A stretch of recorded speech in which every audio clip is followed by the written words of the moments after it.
me. A week before I went up to Brother Luke in Chattanooga when he was hospitalized, I got a call from my cousin up in Chattanooga, and my Aunt Dorothy, which is on my dad's side. It's funny. The two oldest in the whole family is Aunt Dorothy on my dad's side and Aunt Dorothy on my mom's side.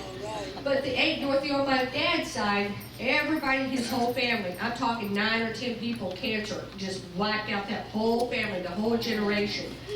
And her daughter Helen called me and said, you know, Mom is in the hospital. We thought she had pneumonia. You know, my Aunt Dorothy's 80-something, okay?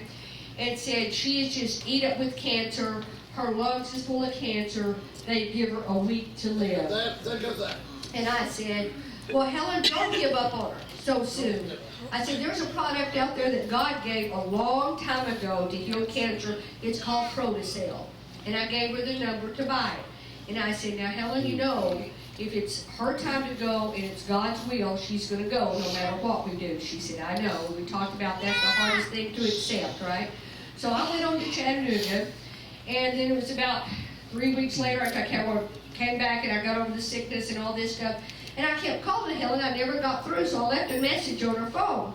Well, I was gone last week, and she called and she told Jerry, she said, listen, I got that Protocell stuff, and all the fluid is going out of Mama's lungs. And Mama's feeling better. And Mama's eating. And the doctors thought they could say, well, that ain't supposed to happen. You know, so they don't know the God that we serve. Hallelujah. Thank the Lord. Thank the Lord. Hallelujah. Oh, it pays to be a child of God. Because my Aunt Dorothy is a child of God. And last week, he did a miracle for us. We were having dinner, and we looked outside.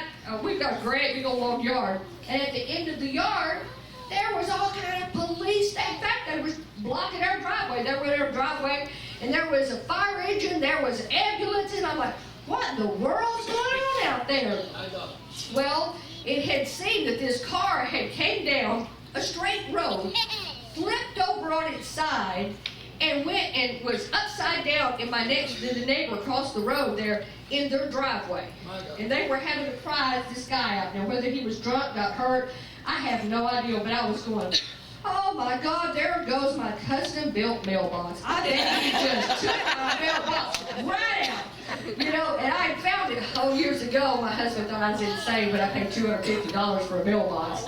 But it looks just like my house. It's got shingles on it, you know, it's got tile on it, and it's got a column that looks just like my house, you know. It took weeks to buy that and to get that mailbox to me. So, but the next morning, here's the miracle. If you don't think the Bible is correct when it says there's angels encamped around about you, now right behind my mailbox is this big old grown up lot there. I'm talking trees behind it, right?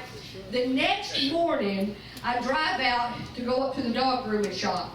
My mailbox is still standing there. And it's got a scratch one of it. God brought that car. I mean, it plowed down the trees. You can see parts of that car in the trees. I kid you not.